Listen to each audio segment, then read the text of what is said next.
Hi, it's Martin Rutte with Project Heaven on Earth. Over the years of my work on Project Heaven on Earth, I've had a few esteemed mentors. Today, we have probably the number one mentor that I turn to. It's true. When I have a problem that I can't figure out with respect to Heaven on Earth, or there's a new arena that I want to explore with respect to Heaven on Earth. His name is Tim Kelley. He's our guest today. And he's a very dear friend. And I wanted to share him with you because he has a very special take on life's purpose and heaven on earth. Welcome, dear brother Tim. Thank you. I'm going to blush from that introduction. I meant every word. I appreciate it. So, Tim, you have done a lot of work, some of which I've taken on life purpose. What's my purpose in life? Tell me how that all started for you. It's interesting. So, as you may or may not recall, Martin, I was raised as a computer geek. I went to MIT and I worked at Oracle and also did a stint in the Navy. And I was, to put it mildly, let's say I was not a very spiritual person. As some techno people are highly spiritual. I was one of those, right? I sort of half jokingly referred to myself at the time as a sciento atheist. So the thing that happened was I found myself feeling unfulfilled by that existence. Like this question kept bugging me about why am I doing? Why get a job? Why earn money? Why get married? Why have kids? Why any of it? Why does any of it matter at all? And no one could really answer the question adequately. They could answer like how they derived meaning for themselves, but none of those answers really worked for me. And it finally came to a head when I worked myself up pretty high at Oracle Corporation and realized that my boss, who was a senior VP who was working for Larry Ellison, had gotten quite high, wasn't happier than I was. And so it was like, okay, if I keep going, what's that going to, great, I'll get some more money in a nice corner office and this kind of thing. And it's like, so what? And I bailed on Silicon Valley and went into the consciousness field seeking answers. And eventually, although it took me quite a while, it took me about 10 years, found them in the form of my own purpose. And that fundamentally changed the game for me from why to how, in the sense that my purpose told me what it was I was supposed to do in this lifetime. Like, okay, you want to make a difference? Do this. And my response was like, pardon my Greek, but holy shit, you want me to do what? Like it seemed overwhelming. But I could see the wisdom and the logic in it that, oh, if you wanted that to happen, then you'd make one of me. And the question changed from why am I here to how am I going to do that? And that's been the question ever since. The huge advantage that's brought me, Martin, which is quite common, is that that's a more hopeful question, right? It's like, okay, now I'm engaged in making the world a better place. Now I know what my role in creating heaven on earth is. Let's figure out how to make that work. That's a cheerier existence than the I don't know why I'm here version. For sure, but now you've made a jump here, and you did, which is fine. I want to forgiven. So, did that discovery of the purpose? What did that have to do with heaven on earth? Well, one of the things that happened, Martin. So, as you know, I created this thing called the True Purpose process, which out of my own experience, and have done that with actually thousands and thousands of people, have trained thousands of people who've done it with thousands more. And, I think at this point, hundreds of companies, I'm not entirely sure, but a lot, and 2 countries. And yeah, so let me just interject. So you've done the purpose of 2 countries. Correct. Correct. I wouldn't say that the work has been fully completed to my satisfaction. Like everyone in those countries doesn't know what that purpose is, but it went pretty well. Yeah. So the the thing that happened was that a lot of people's purpose came out, and a lot of organizations' purpose, interestingly, including for-profit companies, came out with heaven on earth language.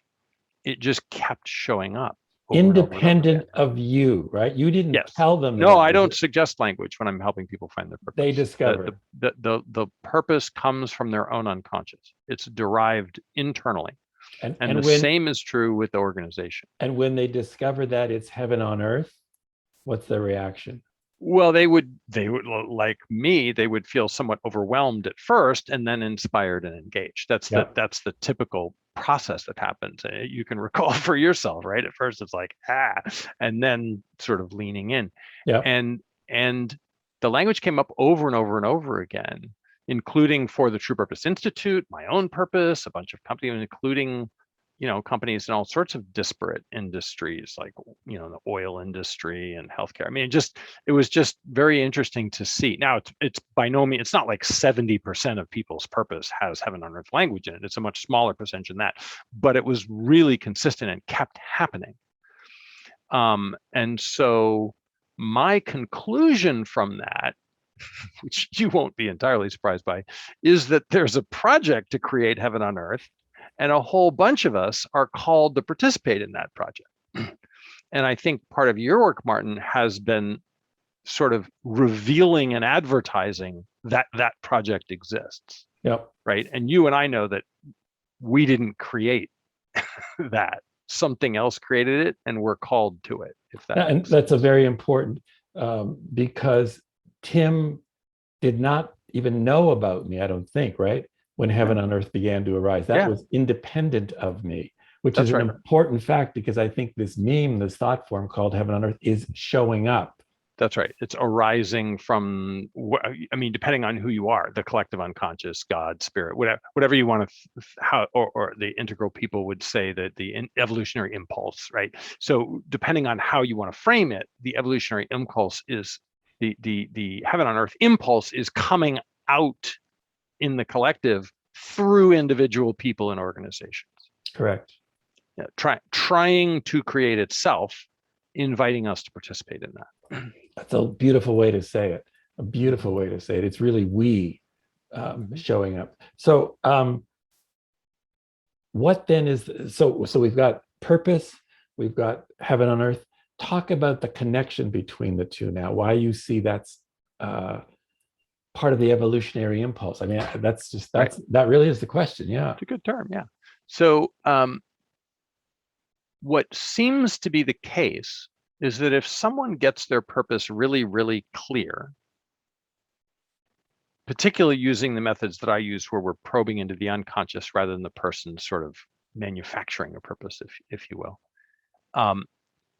the purpose articulates, and it's got to be fairly specific and accurate to do this, but if it's specific and accurate, it articulates their role in the project. It tells them, this is the this is the kind of skill you have, right? Are you a carpenter? Are you a bricklayer? Are you an architect, right? If you're building something, that you need people with different skills and different roles to make it happen. Are you a plumber? And a surveyor, right? The skill sets are very different, but they're all needed to make it work. So it's like, this is your skill set, and therefore this is your role, and this is what it is that you're asked to contribute to the building project to create heaven on earth. Very consistent with what I've found. I see heaven on earth as kind of a piece of software, metaphorical software, that gives people permission to have heaven on earth now show up in their life. But it needs their content, in your language, their skill set, their drive, that which they know, their divine soul knows, this is what I'm here to do, to contribute to that. That's right. And an important point about this, Martin, that causes a lot of fear in people is they imagine that once they find their purpose, they have to do it. And they don't, right? If I'm building a house and you're a carpenter and I say, hey, I'd like you to help build this house, yeah, I'll pay you this money, your fee for it. You get to say, no, I'm busy this weekend going to my kid's college graduation. I can't help, or yeah, I can, but I'll need more money or something. It's not mandatory, right? If I can't get you to do it, then I have to find a different carpenter. So there's this way in which people have this fear that, oh my God, I found my purpose. Now I have to do it. It's like, no, you don't have to do it. Likely you'll feel more fulfilled in your life if you do, but it's optional. And that's important for people to maintain their sense of agency and free will in the face of something so big like this.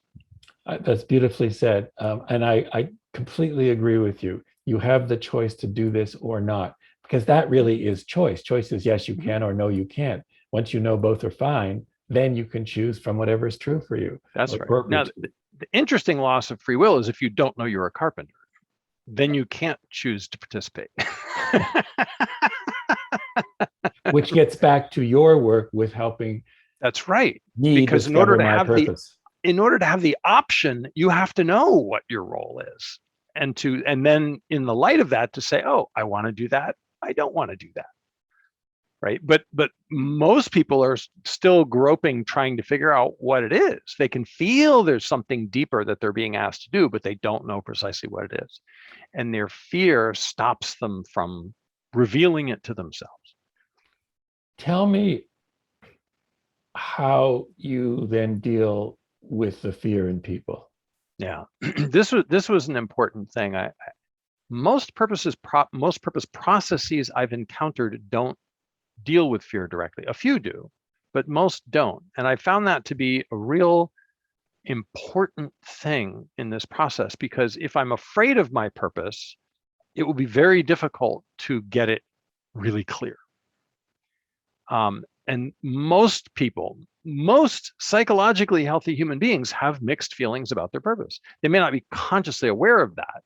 They think, oh, I want to find my purpose. I want to find my purpose. I like to do this thought experiment. I say, okay, well, the universe is calling and it wants to tell you your purpose. Here's the phone. And they kind of go, like they're not sure they want to answer. They might want to let it go to voicemail. And I'm like, great. What happened right there? What went on in your head that made you not want to answer the phone? And out comes things like, well, if I knew what it was, then I'd feel responsible. Or what if I had to move? Or what if my spouse didn't like it? Or what if I couldn't make money at it? What if I have to change what I do for a living? All these questions come out that fundamentally have to do with not being able to meet my needs and live my purpose at the same time. Brilliantly said. And so what I do is I work with people to figure out how they can do both. How can you fulfill your purpose and meet your needs at the same time? If they can't see how that could happen, then it's not safe to find their purpose and it will not reveal itself. Once we make clear to them that it's possible to meet their needs, we have to get clear what those needs are. Once we make it clear, here are your needs, here's how you could meet them and live your purpose at the same time, then the fear just dissipates like mist, and then they're open and ready to find their purpose. Very well said, very well. And you might have answered this, but let me ask you direct. So why is someone who knows what their purpose is better equipped to help co-create and contribute to co-creating heaven on earth? Right. So if my purpose is really vague, then I sort of show up at the work site unclear what to do without my tools, right? Yeah. If the purpose is really clear, it's like, oh, I've been sent. And it's funny, I've heard people use this language. It's interesting. I've been sent to help in the following way. I've had people show up in my life and tell me that. Tim, I've been sent to help you with this. I was sent to you, Martin. No question, Tim. People who know their purpose, they show up, they're like, okay, I'm here. I've been sent to do this. And it just makes it all go so much more smoothly. Now, again, you could have said no to me, right? Free will is operating everywhere, but you show up at the work site with your tools, with the work order, and say, okay, I'm supposed to build this room, or I'm supposed to lay this pipe. And then they go, oh, good, we've been waiting for you. Come right over here. Here's where it is, right? So in that way, it all fits together, right? If you just had a bunch of people showing up at the work site, not knowing whether they were plumbers or carpenters or surveyors, and not knowing what the house is supposed to look like, good luck. Yeah. Yeah. When you work with people on their purpose, you use a phrase or a tool in quotes called trusted source. Talk about that. Yeah, so the way to get, so as we've been saying before, is the benefit of the purpose comes through when it's super, super clear, specific, and accurate. And if I'm trying to figure out my own purpose, that's unlikely to happen. Like if I'm just sitting down and saying, gee, I wonder what my purpose is, and writing statements on the back of an envelope or something like that, that's unlikely to lead me to the level of specificity that we're talking about. I take the point of view that the purpose is already there. It's unconscious. It's in you. It's part of your design, if you believe in such things. You don't have to believe in such things. And what we're trying to do is move it from the unconscious to the conscious. Yes. And instead of trying to figure out what it is, my question is, well, who or what in your universe already knows the answer? Whew. Now, your conscious mind doesn't count. Your spouse, your friends, don't care about any of them. What agency, what entity, what feature of the universe or feature of you might have direct access to this information? And people tend to go internal, external, or both. Example of internal would be my intuition, or my soul, or my gut, or my heart, or my higher self. Those are parts of me that, if they existed and if I could talk to them, ought to be able to tell me what my purpose is. External would be God, the universe, Allah, Buddha, spirit, my dead grandmother, my guardian angel, right? My spirit animal, right? Depending on your belief systems, hopefully at least one of those or something like it will work, right? And you listening probably are noticing, not that, not that, not that, right? Well, great. Which one's a yes? So fundamentally, the way the true purpose process works is I teach you how to talk to that thing, which I call a trusted source, because I don't know how you define it. It's probably different than how somebody else defines it, right? So I just call all of those things collectively trusted. If it knows your purpose and could explain it to you, it's a trusted source. So I teach you how to talk to that. You interview it. It explains your purpose to you. And then, very importantly, we test it. We see if it was right. We can tell whether the purpose it revealed to you is correct or not. We've got How do we do 10 that? tests for that. Oh, you do? Okay, all right. We don't need to. All right. I'll give you a couple of them. Please. So one is, if you say it out loud, you have a strong physical and emotional reaction. You've experienced this. Yeah. But not necessarily positive. Interesting. No? Right? Could be fear, right? Okay. Yeah. Sure. Another is, at least for some of the types of purpose statements, someone who's known you for a really long time will just say, oh yeah, obviously, of course, that's it. Right? Those are two. There's like 10 different tests. And they don't all work all the time, but if you run through all 10, you get a pretty good sense of how accurate a given purpose statement is. By the way, we like to create 4 different types of purpose statements. So one's not enough detail. So this is interesting. So the process, and I've gone through the process, and it's, I think, the best I've ever done. Very, very powerful. It was immediate. It was very intimate for me. And I knew, like, bang, okay. I mean, there's no question. Right. So the discovery of your purpose with a process that works also helps you contribute, if you choose, to co-creating heaven on earth. That's right. Thank you for all of this. I don't want to go into huge detail. There is a little plug that I want to do here, because I know that you're doing a course on this. Talk a little bit about that. Yeah, I haven't done a real public course like this in a few years. Usually I do this process with CEOs and politicians and organizations. But the Shift Network has asked me to teach a purpose course. And so that's going to be 7 weeks long. It'll be this fall. It's very inexpensive. I usually charge like 10 grand. This is a couple $100.